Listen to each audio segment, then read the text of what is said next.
ஓம் நம சிவாய. வாக்குண்டாம் நல்ல மனமுண்டாம் மாமலராள் நோக்குண்டாம் மேனினுடங்காது பூக்கொண்டு துப்பார் திருமேனி தும்பிக்கையான் பாதம் தப்பாமல் ஷார்வார் தமக்கு. அரண்நாமம் 490வது திருநாமம் ஓம் பிரசன்னாய நமஹா அப்படின்னு இருக்கு. இதோட பொருள் என்ன அப்படின்னா, அடியார்க்கு இறங்கி அருள் புரியக்கூடியவர். அதாவது பிரசன்னமாக இருக்கிறது அப்படின்னாலே மலர்ந்த முகத்தோட நல்ல ஒரு அன்பான ஒரு நிலையில் மூடில் இருக்கிறது, அதுதான் பிரசன்னம். அது அகத்தழகு முகத்தில் அப்படின்னு மனசில் சந்தோஷம் இருந்தது அப்படின்னா முகத்துலேயும் அந்த குறிப்பு தெரியும்.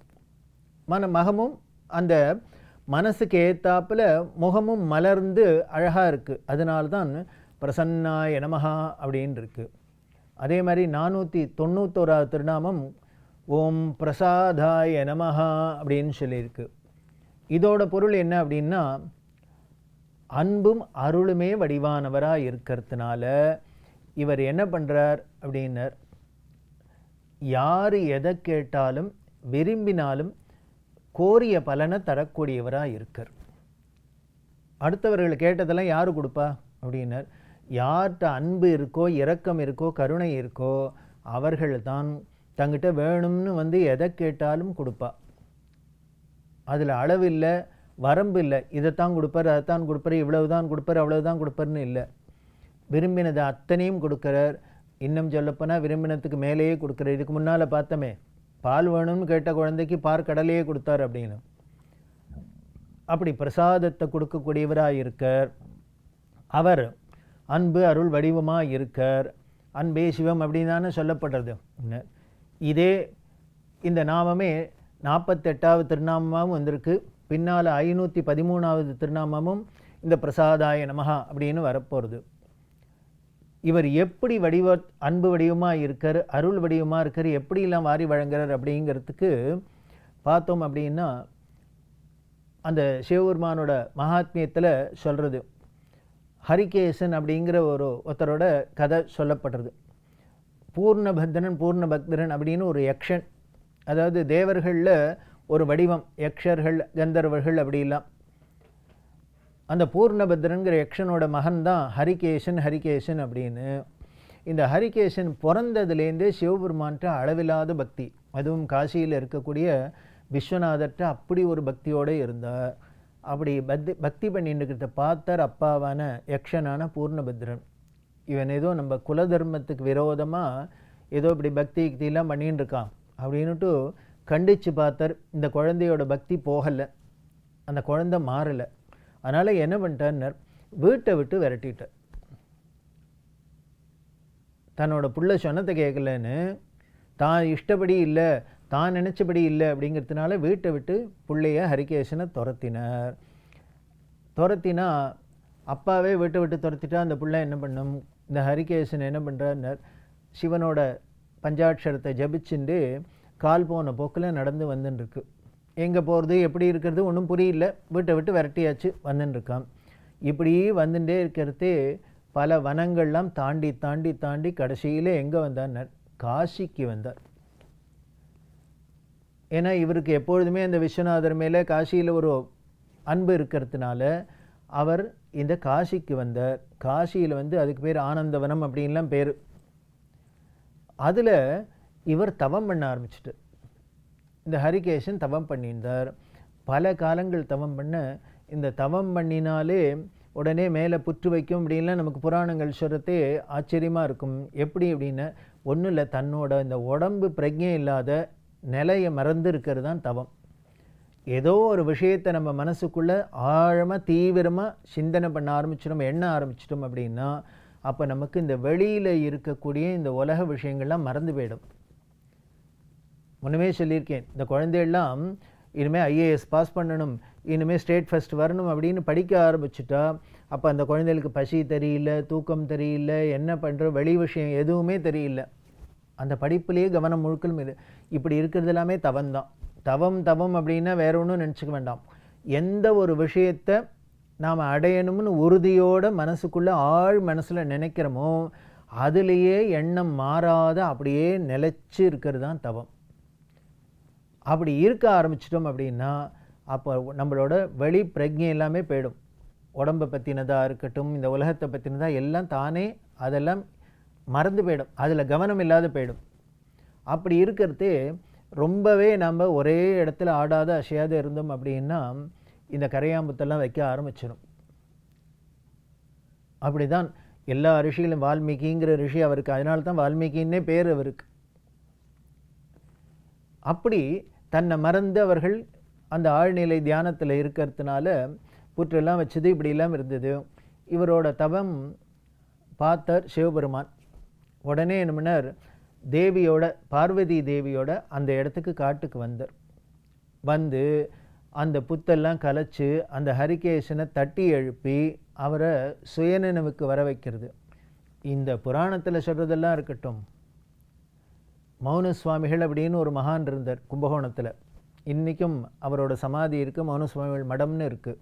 அங்கே பார்த்தேன் அப்படின்னா அவரோட வரலாறு எடுத்து பார்த்தோம் அப்படின்னா அவர் அப்படியே ஒரே ஒரு போஸ்லேயே உட்கார்ந்துருக்கார்.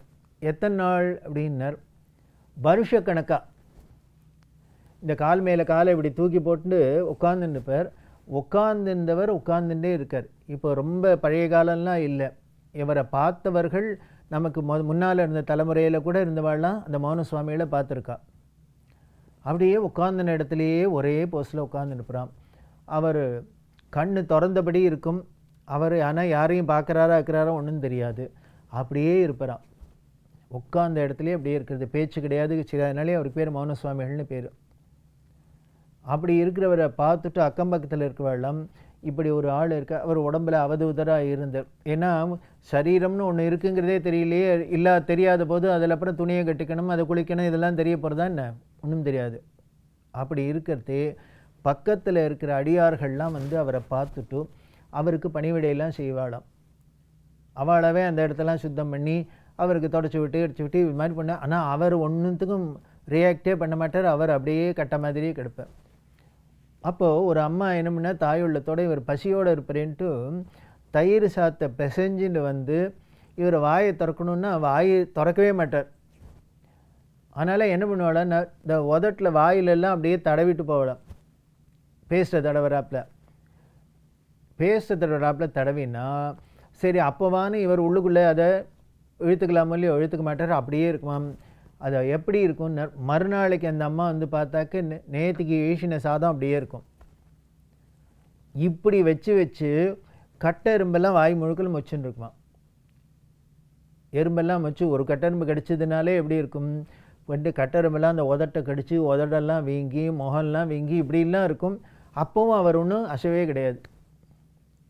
அப்படி இருந்துதான் அந்த மௌன சுவாமிகளை பார்த்தவெல்லாம் சொல்லியிருக்கா. அப்படின்னா இந்த மௌன சுவாமிங்க இப்படி இந்த உடம்போட நினைப்பே இல்லாத, அந்த உடம்புன்னு ஒன்று இருக்கிறதே தெரியாத அந்த பிரம்மனிஷ்டையில் இருந்திருக்கார், ஒரு தவத்தில் இருந்திருக்கார் அப்படின்னு நமக்கு தெரியறது. அவரோட சமாதி கும்பகோணத்தில் மௌனசாமி மடத்தெருன்னே இருக்குது, அங்கே இருக்குது. அப்படி நம்ம கண்ணுக்கு தெரிஞ்சு இருந்திருக்கார். அப்படின்னா இந்த புராணங்களில் சொல்கிற இந்த ஹரிகேசன் மாதிரி வால்மீகி மாதிரிலாம் ஏன் இருந்திருக்க மாட்டா, இருந்திருப்பா. அப்படி இருக்கிறவரை தட்டி எழுப்பி சிவபெருமான் வந்து தரிசனம் கொடுக்குறார். தரிசனம் கொடுத்து என்ன வர வேணும் அப்படின்னு கேட்குறதே அவர் சொல்கிறார், உங்களோட தரிசன பாக்கியமே போரும் அப்படின்னு சொல்லிட்டு அப்போ சொல்கிறார், இந்த அவிமுக்த க்ஷேத்திரம்னு பேர் காசிக்கு, ஆனந்தவனம்னு ஒரு பேர், காசிக்கு பல பேர். அதில் அவிமுக்த க்ஷேத்திரம் அப்படின்னா அவிமுக்தம்னா அழிவில்லாததுன்னு அர்த்தம். இந்த 4 யுகம் முடிஞ்சோன்னா பிரளயம் வரும் இல்லையா, இந்த பிரளயத்தில் வந்து எல்லாத்தையும் அடிச்சுன்னு போயிடும் அப்படின்னு சொல்லுமே, அப்படி அடிச்சுன்னு போகிற அந்த பிரளயத்துலேயும் தப்பிச்சு இருக்கிற சில ஊர்லாம் இருக்குது. அதில் காசியும் ஒன்றும். அதனாலேயே அழிவில்லாத ஊர்னு பேர் அவிமுக்த க்ஷேத்திரம். அப்போது சிவபெருமான்கிட்ட கேட்குற, இந்த அழிவில்லாத இந்த அவிமுக்த க்ஷேத்திரமான காசியிலேயே நான் எப்பொழுதும் இருக்கணும், என்னோட இந்த காசி வாசம் எப்பொழுதும் இருக்கணும். அதுவும் எப்படி இருக்கணும் அப்படின்னார், காசியில் நான் எங்கேயோ ஒரு இடத்துல இருக்கக்கூடாது, விஸ்வநாதரான சிவபெருமானான உங்கள் பக்கத்திலேயே நான் நித்தியவாசம் பண்ணுறாப்புல இருக்கணும் அப்படின்னு இந்த ஹரிகேசன் வரம் கேட்குற சிவபெருமான்கிட்ட.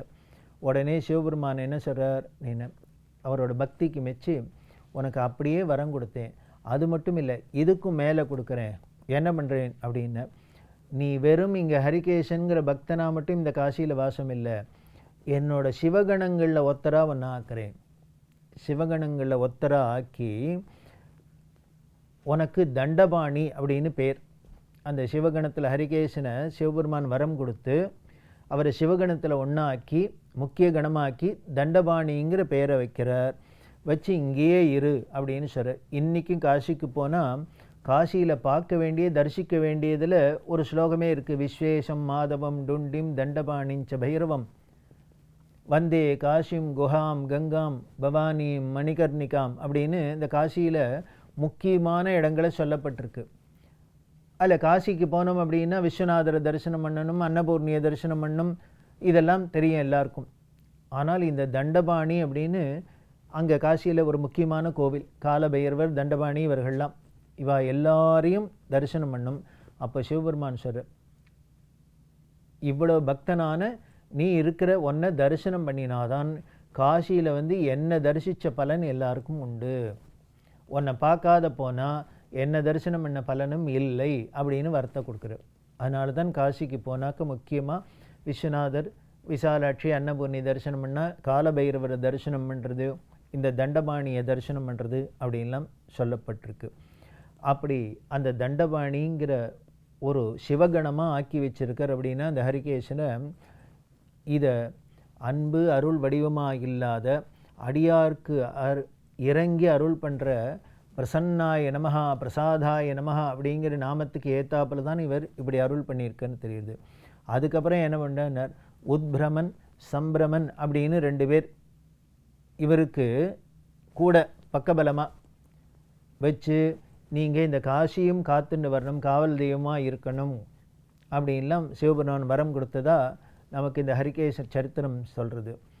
இப்படி இவருக்கு அனுகிரகம் பண்ணாரா. இன்னொருத்தர் ஒரு வேடன், அந்த வேடனோட மனைவி, இவர்கள் என்ன பண்ணுறா, காட்டில் இந்த வேட்டையாடி இவர் ஏதோ உணவெல்லாம் சாப்பிட்டுருக்கார். ஆனால் ஒரு கடுமையான பஞ்சம் வந்துடுறது. கடுமையான பஞ்சம் வரத்தே ஒன்றுமே இவாளுக்கு சாப்பாட்டு கிடைக்கல. அப்போ 2 பேரும் நடந்து வந்துட்டே இருக்கா. வரத்தே இவாள் அறியாத காசிக்குள்ளே வந்துடுறான்.